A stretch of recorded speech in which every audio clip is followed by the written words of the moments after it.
kita. Baik, saya akan menjelaskan tentang peran kepemimpinan di era digital. Digitalisasi telah mengubah paradigma kepemimpinan tradisional menjadi lebih kolaboratif dan berbasis teknologi. Pemimpin di era digital harus memiliki kemampuan untuk memanfaatkan teknologi, informasi, dan komunikasi secara efektif untuk membangun kepercayaan dan komitmen dalam tim yang bekerja secara virtual. Kepemimpinan yang efektif di era digital cenderung lebih partisipatif dan inklusif. Dan karena itu, pemimpin itu perlu mengembangkan keterampilan interpersonal dan komunikasi yang kuat untuk membangun hubungan yang baik dengan anggota tim. Pemimpinan digital bukan hanya soal menguasai alat atau perangkat teknologi, tetapi juga tentang memahami perubahan budaya dan pola pikir yang terjadi akibat transformasi digital. Pemimpin di era digital Memanfaatkan data untuk pengambilan keputusan yang lebih akurat dan mendukung pengembangan keterampilan digital di tim dan menciptakan budaya kolaborasi yang terbuka terhadap perubahan. Selain itu, mereka bertanggung jawab memastikan penggunaan teknologi secara aman, etis, dan sesuai dengan regulasi yang berlaku. Secara keseluruhan, kepemimpinan digital menggabungkan keterampilan teknis, visi, strategis, dan kemampuan untuk memimpin organisasi melalui perubahan yang cepat di era digital. Baik, di sini saya akan menjelaskan tentang peluang dan tantangan kepemimpinan di era digital. Kepemimpinan di era digital menghadirkan peluang dan tantangan baru yang signifikan, terutama dalam perubahan berteknologi, globalisasi, dan cara kerja. Yang pertama yaitu peluang kepemimpinan di era digital. Di sini menawarkan berbagai peluang besar untuk mendukung budaya inovasi, terutama dalam kemajuan teknologi seperti kecerdasan buatan atau AI, big data, dan platform kolaborasi digital. Kedua di sini, tantangan kepemimpinan di era digital. Di sini ada beberapa poin penting tentang tantangan tersebut. Dan yang pertama yaitu kecepatan perubahan dan ketidakpastian. Tantangan pertama dalam kepemimpinan di era digital adalah kecepatan perubahan yang luar biasa dan tingkat ketidakpastian yang tinggi. Yang kedua adalah kemampuan teknologi dan transformasi digital. Kepemimpinan yang efektif dalam era digital memerlukan pemahaman mendalam tentang teknologi dan kemampuan untuk mengarahkan organisasi melalui transformasi digital. Dan yang ketiga yaitu pemimpin sebagai penggerak inovasi. Inovasi yang menjadi kunci untuk memenangkan persaingan di era digital dalam mendorong budaya inovasi di seluruh organisasi. Yang keempat yaitu manajemen perubahan yang efektif. Manajemen perubahan juga menjadi kunci keterampilan, di mana pemimpin harus dapat mengelola perubahan organisasi dengan cara yang minim mengganggu aktivitas karyawan dan produktivitas. Dan yang kelima yaitu keamanan digital dan manajemen risiko.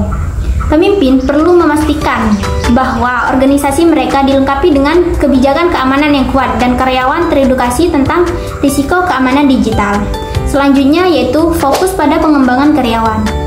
Kepemimpinan di era digital juga mencakup fokus pada pengembangan karyawan, mendukung program pembelajaran, dan pengembangan untuk meningkatkan keterampilan karyawan.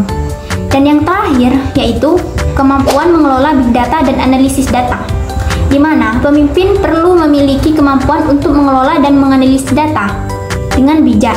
Data menjadi alat strategis untuk pengambilan keputusan, perencanaan strategis, dan pemahaman mendalam tentang perilaku pelanggan.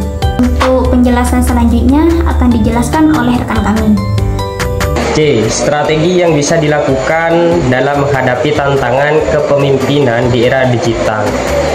Menghadapi tantangan kepemimpinan di era digital memerlukan pendekatan strategis yang komprehensif. Berikut adalah beberapa strategi yang dapat diterapkan untuk mengatasi tantangan tersebut. Yang pertama, ada pengembangan keterampilan digital dan soft skill. Nah, dalam menghadapi tantangan kepemimpinan di era digital, pemimpin perlu mengembangkan kombinasi keterampilan teknis dan interpersonal yang kuat. Keterampilan teknis atau hard skill mencangkup pemahaman mendalam tentang teknologi terkini seperti kecerdasan buatan atau AI, analitik data, dan Internet of Things. Yang kedua, membangun budaya inovasi dan kolaborasi. Jadi, membangun budaya inovasi dan kolaborasi di era digital memerlukan pendekatan strategis yang melibatkan kepemimpinan yang visioner, penggunaan teknologi yang tepat, serta lingkungan yang mendukung kreativitas. Pertama, kepemimpinan yang inklusif dan visioner sangat penting dalam mendorong budaya inovasi. Pemimpin harus menjadi contoh dalam berinovasi dan memberikan ruang bagi karyawan untuk mengemukakan ide-ide kreatif. Yang ketiga, manajemen perubahan yang efektif. Jadi di sini, manajemen perubahan yang efektif merupakan aspek krusial dalam kepemimpinan di era digital. Pemimpin harus mampu mengelola transisi organisasi dengan cara yang meminimalkan gangguan terhadap produktivitas dan motivasi karyawan. Nah, salah satu strategi utama adalah komunikasi yang jelas dan terbuka. Yang keempat atau yang terakhir adalah keamanan digital dan manajemen risiko. Yang dimaksudkan di sini adalah dalam menghadapi tantangan keamanan digital di era transformasi teknologi, pemimpin organisasi harus memastikan penerapan kebijakan keamanan yang komprehensif didukung oleh teknologi mutakhir dan pelatihan karyawan yang berkelanjutan. Kebijakan ini mencangkup pengelolaan yang pertama, pengelolaan akses data, yang kedua informasi, dan autentikasi multifaktor yang harus dipahami dan diikuti oleh seluruh karyawan melalui sosialisasi yang efektif. Selanjutnya, pendidikan dan pelatihan karyawan mengenai keamanan digital sangat penting karena kesalahan manusia seringkali menjadi titik lemah dalam sistem keamanan. Nah, makanya karyawan harus dilatih untuk mengenal ancaman seperti phishing, mengelola kata sandi dengan aman, dan memahami protokol yang ada ketika menghadapi ancaman potensial.